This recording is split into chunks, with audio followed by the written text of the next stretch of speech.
Հարգելի գործընկերներ, տեղեկացվել եք, որ օրերս քննչական կոմիտեն շուրջ 5 ամիս ապօրինի կալանքի տակ գտնվող ազգային բարերար, գործարար Սամվել Կարապետյանի կալանքը ևս 2 ամսով երկարաձգելու միջնորդություն է ներկայացրել։ Քննչական կոմիտեի համապատասխան քննիչների խումբը բաղկացած է 53 քննիչներից։ Այդ խումբը փաստացի գործում է 2025 թվականի հուլիս ամսից եւ 53 քննիչներից բաղկացած քննչական խումբը դեռևս դատարանից խնդրում է, որ կարողանան կատարել նախաքննություն, իսկ այդ ընթացքում Սամվել Կարապետյանը լինի կալանավորված։ Սա ինքնին այս նախադասությունը, այս երևույթը աբսուրդ է։ Ինքնին, միայն սա արդեն բավարար է արձանագրելու համար, որ մենք իրավաբանությունից դուրս ենք գործում։ Բայց առաջնային շեշտադրումը այս պահին ցանկանում ենք կատարել այն իրադարձությունների վրա, որը վերաբերում է Հայաստանի Հանրապետության Վճռաբեկ դատարանի հակակոռուպցիոն պալատին։ Տեսեք ինչ տեղի ունեցավ։ 2025 թվականի նոյեմբերի 13-ին վերաքննիչ հակակոռուպցիոն դատարանը մերժում է դատախազության կողմից ներկայացված բողոքը։ Այդ բողոքի մերժումը իրենից ենթադրում է մի իրավիճակ, որ փաստացի պահպանվում է միայն աբսուրդային կոչի դրվագը,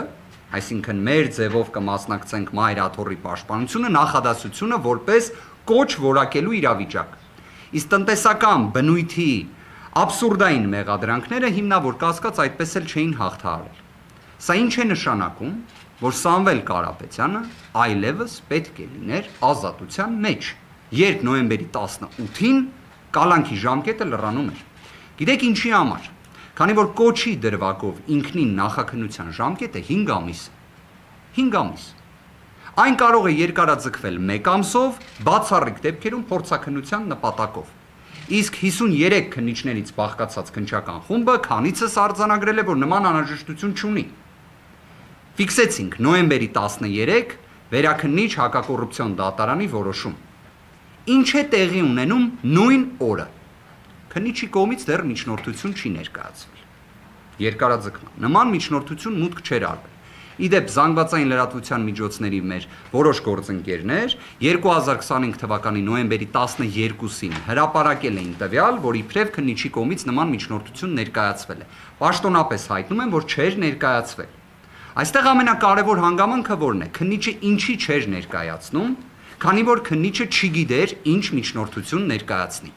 Սա կարծում եմ, թե իմ համոզմունքն է, թե գործընկերներիս համոզմունքն է, թե ցանկացած ողջամիտ իրավաբանի։ Եթե ունես մի հատ կոչի դրվագ, որը ինքնին աբսուրդ է, ամեն գնով ստացել ես 5 ամիս կալանք, տնտեսական բնույթի մեղադրանքներ ունես, որոնք հիմնավոր կասկածի շեմ չեն հաղթահարել, հիմա ինչ պետք է անես։ Եվ ինչ է տեղի ունենում։ Նոյեմբերի 13-ին Վճռաբեկ դատարանը հրապարակում է որոշում։ Հրապարակում է որոշում ստվերային արդարադատության պայմաններում, որտեղ այդ որոշման հրապարակման մասին չենք իմացել մենք։ Չեք իմացել դուք, չեք իմացել, այսինքն որևէ ձև էլ չունեիք իմանալու։ Նույն ձև ոնց մենք։ Բայց դրա մասին գիտեր քննիչը։ Որտեղից գիտեր։ Որտեվ պատկերացրեք, քննիչը կարողանում է նոյեմբերի 13-ին ժամը 18:27 մուտքագրի երկարաձգման միջնորդություն, հղումներ կատարի Վճռաբեկ դատարանի որոշումից, որը մենք չենք ստացել, իդեպ մինչ օրս չենք ստացել։ Կարողանում է կից ներկայացնել Վճռաբեկ դատարանի որոշումը դատարանին, որտեղ Վճռաբեկ դատարանը փորձ է կատարել ցույց տալու, որ տնտեսական բնույթի մեղադրանքներից մեկով իբրև կարող է լինել հիմնավոր կասկած։ Բայց Վճռաբեկ դատարանի որոշումը, ինչքան էլ այն այդքան անհրաժեշտ է եղել քննիչների համար, միևնույն է ուշացած է։ Դրան առանձին կանդրադառնանք։ Բայց պատկերացրեք, Վճռաբեկ դատարանի պրակտիկան ուսումնասիրենք, հա, հասկանալու համար։ Եղել է դեպք, որ Վճռաբեկ դատարանը մոտ 20 օրվա ընթացքում վարույթ ընդունի դատախազության բողոքը եւ որոշում կայացնի։ Եղել է Հայաստանի Հանրապետության պատմության մեջ նման դեպք։ Ես ձեզ հրապարակում եմ վերջին, կարծես 12, նույնիսկ 15 ամսվա վիճակագրություն հենց նույն Վճռաբեկ դատարանի հակակոռուպցիոն պալատի։ ես կներկայացնեմ վարույթ ընդունելու օր, որոշման հրապարակման օր։ Օրինակ, ապրիլի 4-ին վարույթ է ընդունում Վճռաբեկ դատարանի հակակոռուպցիոն պալատը, գլխավոր դատախազի ներկայացրած բողոքը հենց տիկին Աննա Վարդապետյանի, որը վերաբերում է 33 դրվագ ենթադրյալ հանցանքի, որտեղ ի դեպ դատարանները կալանքը չէին կիրառել։ Վճռաբեկ դատարանը ապրիլին ընդունում է վարույթ, որոշումը կայացնում է նոյեմբերի 6-ին 2025 թվականի, որով արձանագրում է, որ կարելի էր եւ կալանքը չկիրառել, դե ի վերջո գլխավոր դատախազներ բողոք տարել դա կանխատեսելի զարգացումներ են ժողովրդավարության բաստիոնում, բայց նաեւ արձանագրում է, որ այդ գործը արդեն դատարան են ուղարկել եւ ակտուալ չէ։ Ժամանակագրային, այսպես ասած, հատվածը ֆիքսեցինք։ Շարունակություն։ 2024 թվականի ապրիլի 23-ին, 24 թվականի ապրիլի 23-ին Վճռաբեկ դատարանի հակակոռուպցիոն պալատը վարույթ է ընդունում գլխավոր դատախազի բողոքը, որոշումը կայացնում է 2025 թվականի մարտի 10-ին։ Մեկ այլ դեպքով 2024 թվականի մայիսի 22-ին ընդունվում է վարույթ, որոշումը ընդունվում է 2025 թվականի մարտի 10-ին։ Մեկ այլ դեպքով 2024 թվականի դեկտեմբերի 11-ին վարույթ է ընդունվում, որոշումը հրապարակվում է 2025 թվականի ապրիլի 17-ին։ Մեկ այլ դեպքով վարույթ է ընդունվում 2024 թվականի հոկտեմբերի 30-ին, որոշումը կայացվում է 2025 թվականի նոյեմբերի 13-ին։ Մեկ այլ դեպքով վարույթ է ընդունվում 2024 թվականի հոկտեմբերի 21-ին, իսկ որոշումը հրապարակվում է 2025 թվականի հոկտեմբերի 23-ին։ Ես ունեմ առաջարկ, խնդրում եմ օգնել ինձ այս հարցում, ես առաջարկում եմ, որ Վճռաբեկ դատարանի հակակոռուպցիոն պալատի դատավորների գործողությունների վերաբերյալ Սամվել Կարապետյանի դեպքով, որտեղ մենք արձանագրեցինք, չէ, ստացվում է միջինացված, ողջամիտ իրականության մեջ հնարավոր չէր պատկերացնել այսքան արագ որոշման կայացում, պետք է դիմենք Գինեսի ռեկորդների գրքին, այսինքն համապատասխան հանձնաժողովին, եւ կարծում եմ դա կլինի արդար։ Ի վերջո ինչի՞ չպետք է գնահատել նման վարքագիծը։ Սա իսկապես Գինեսի ռեկորդների գրքում գրվելու տվյալ է։ Իդեպ ինձ թվում է, եթե չեմ սխալվում, Գինեսի ռեկորդների գրքում կա հատուկ առանձին մի բաժին տիեզերքի վերաբերյալ։ Օրինակ, հենց սա կարող է գրվել այդտեղ, որտեղ սա տիեզերական արագություն է։ Իսկապես սա նույնիսկ լույսի ձայնի արագությունը գերազանցող վարքագիծ է Վճռաբեկ դատարանի կողմից։ Իդեպ, կարծում եմ Վճռաբեկ դատարանի հակակոռուպցիոն պալատի այս գործողությունները Գինեսի ռեկորդի ես պարզապես մինչ ասուլիսը փորձում էի ուսումնասիրել, օրինակ կա մի անձ, կարծես ԱՄՆ քաղաքացի Ֆարմենը, որը փորի վրա ձմերուկ է կարում կտրել եւ դա կարողացել է անել կայծակնային արագությամբ, իր հետ կարող է մրցել նաեւ այս որոշումը։ Բայց հիմա, եթե ավելի փորձում ենք բովանդակային նայել, ինչի համար այս ամենը տեղի ունեցավ։ Զուտ նրա համար, որ քննիչը միջնորդություն ներկայացնի։ Հասկանում եք, Վճռաբեկ դատարանի հակակոռուպցիոն պալատ, սահմանադրական մարմին, արդարադատության տեսանկյունից բարձրագույն ատյան, որին կարողանում են փաստացի օգտագործել միջնորդություն ներկայացնելու նպատակով։ Այսինքն նայեք, կարող էր, չէ, Վճռաբեկ դատարանը այս որոշումը էլի կայծակնային արագությամբ, էլի 1 ամսից շուտ, հա? Օրինակ, ընդուներ նոյեմբերի 22-ին։ Կարար դա լիներ, կարար, չէ։ Հիմա ես ուզում եմ դիմել մեր իրավաբան, փաստաբան գործընկերներին։ Դուք տեսել եք դեպք, որ օրինակ Վճռաբեկ դատարանը որոշման հրապարակման օր նշի, իսկ մենք ստացել ենք նման նամակ, որը նաև հրապարակել է 3, որ օրինակ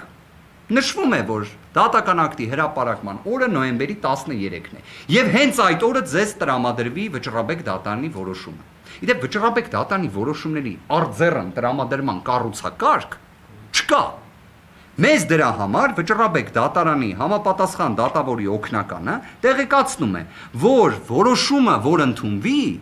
մեզ կուղարկվի ողջամիտ ժամկետում, կուղարկվի, ոչ թե եկեք ստացեք, եւ սահմանված կարգով կհրապարակվի դատական իշխանության կայքեջում։ Այս ոնց է ստացվում, որ մեզ չեն ուղարկում, որտեղ մեզ 3 ուղարկել են այս որոշումը, այսինքն որոշում չէ, գրություն նրա մասին, որ հարգելի պաշտպաններ, իմացեք, նոյեմբերի 13-ին որոշում է հրապարակվել։ Սա մեզ ուղարկել է նոյեմբերի 13-ին, թվագրված նոյեմբերի 12, ստացել ենք նոյեմբերի 14-ին, բայց քննիչը կարողացել է ստանալ նոյեմբերի 13-ին։ Սա հարգելի գործընկերներ, ստվերային արդարադատության լույս սփռումն է, որտեղ այլընտրանք չունեին, ի վերջո սա բացահայտվելու էր։ Բայց երբ նժարին դնում ես մի հատ կալանքի միջնորդություն ու վճռաբեկ դատարանի հակակոռուպցիոն պալատ, իսկապես մեր գործընկերներից Ռուբեն Հակոբյան այս պահին ներկա չէ հարգելի պատճառով, բայց հետաքրքիր հանգամանք էր նշել, որ շատերը խոսում էին, որ Հայաստանի Հանրապետությունը, իհարկե շատերը ասելով բացառապես օրվա իշխանությունները, հանդիսանում է ժողովրդավարության բաստիոն, չէ՞։ Օրինակ մեր գործընկերը առաջարկում էր օգտագործել ժողովրդավարության բաստիլ ձևակերպումը։ Իդեպ ես նաև կառաջարկեի դիտարկել ոչ թե ժողովրդավարության բաստիոն։ Բաստիոնը դրական բառ է, բայց պատկերացրեք օգտագործենք բռնատիրական բաստիոն։ Բռնատիրական բաստիոն։ Իդեպ հետաքրքիր մի բան ասեմ ձեզ, իսկապես հետաքրքիր է, կալանքների շատ լինելը բռնատիրական երկրի հետ համեմատել, այսինքն որ ինքնին երևույթ, հա, որ եթե կալանքները շատ են, դա բռնատիրական երկրի, իդեպ ոչ թե ավտորիտար, այլ հենց բռնատիրական երկիր ձևակերպումն եմ օգտագործում, կարող եք համացանցում հնարավորության դեպքում նայել, օգտագործվել է Հայաստանի Հանրապետության բարձրաստիճան պաշտոնյաներից մեկի կողմից 2024 թվականի հոկտեմբերի 23-ին։ Այս բանը չեմ ասի ում կողմից, բայց կխնդրեմ, որ դուք նայեք։ Նշված պաշտոնատար անձը հրապարակավ ասում է, որ մենք ներդրել ենք տնային կալանքը որպես խափանման միջոց, որտեղ ժողովրդավարական բարեփոխումները դա են պահանջում։ Հակառակը բռնատիրական երկրի դրսևորում է։ Մենք ի վերջո պետք է հասկանանք, որ այդպես չպետք է լինի։ Այսենց մտքեր էին արձանագրվել։ Սամվել Կարապետյանի դեպքում 5 ամիս է միայն կալանքն է գործում։ Որ հարցնեք ինչի համար, ինչ հիմքով, ինչ պատճառաբանություններով։ Այդ պատճառաբանությունները ուղղակի նայեք Գինեսի ռեկորդների գրքում, օրինակ վճռաբեկ դատարանի գործողությունների տեսանկյունից։ Այստեղ ես ողջամտություն չեմ տեսնում։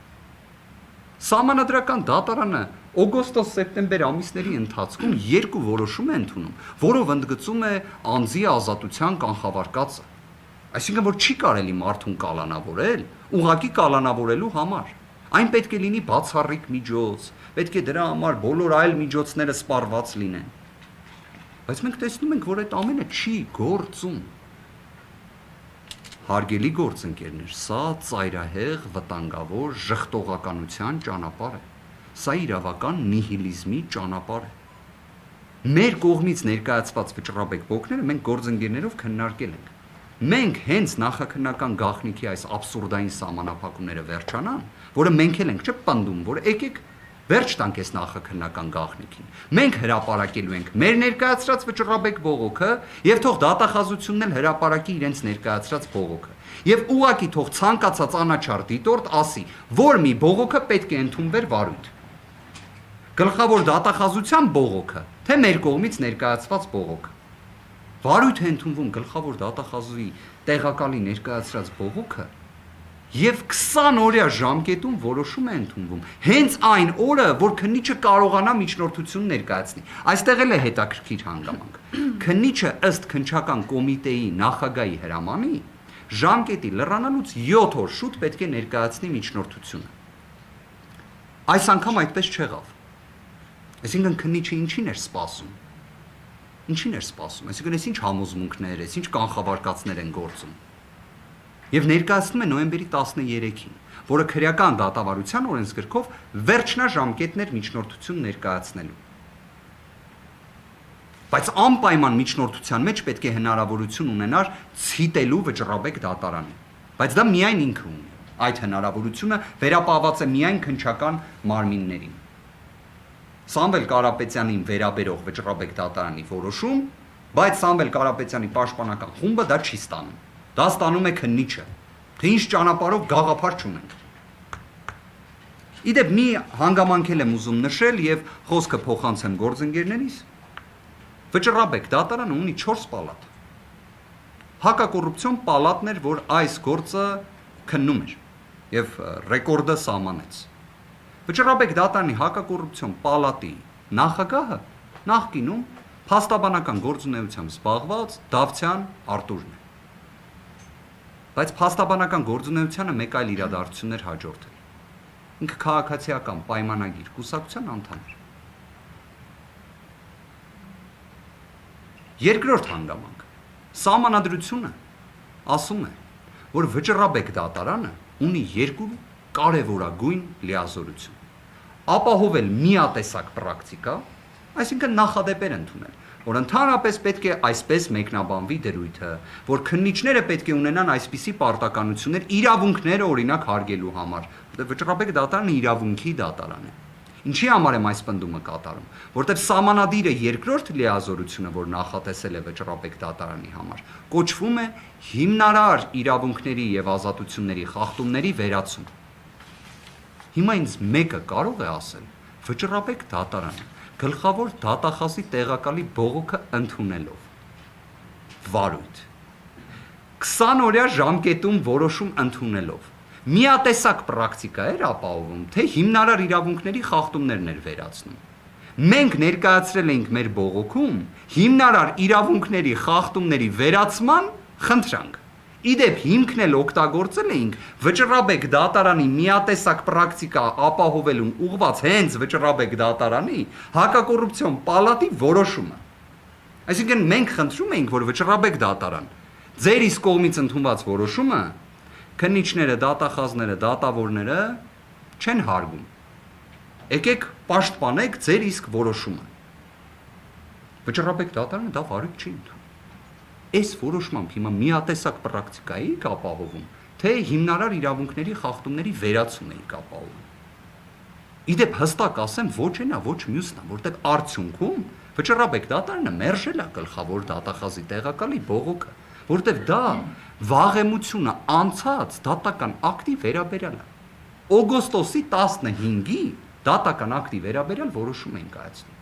Բայց դուք նայեք ինչքան կարևոր էր իրենց համար, որ նոյեմբերի 13-ին անպայման պետքա հրապարակվի, որը վերջին օրն է կալանքի երկարաձգման միջնորդության ներկայացման եւ այլ եւ այլ։ Այն որ այս գործում քաղաքական հետապնդման բաղադրիչը անհերքելի է, անվիճելի է, մրցակցությունից դուրս է, կարծում եմ բոլորի համար ակնհայտ է։ Մենք պարզապես հերթական տվյալներն ենք դրա վերաբերյալ արձանագրում։ Իդեպ, բայց նույն նոյեմբերի 13-ին վերաքննիչ հակակոռուպցիոն դատարանը իր որոշմամբ արդեն իսկ այնպիսի դիրքորոշում է ներկայացրել, որը պարտադիր է թե քննիչի, թե դատախազի, թե դատարանների համար, որտեղ այդ որոշումը բեկանված չէ։ Իսկ ըստ այդ որոշման կալանքը չի կարող այլևս երկարաձգվել։ Ես հենց նման կատեգորիկ դատողություններ կան։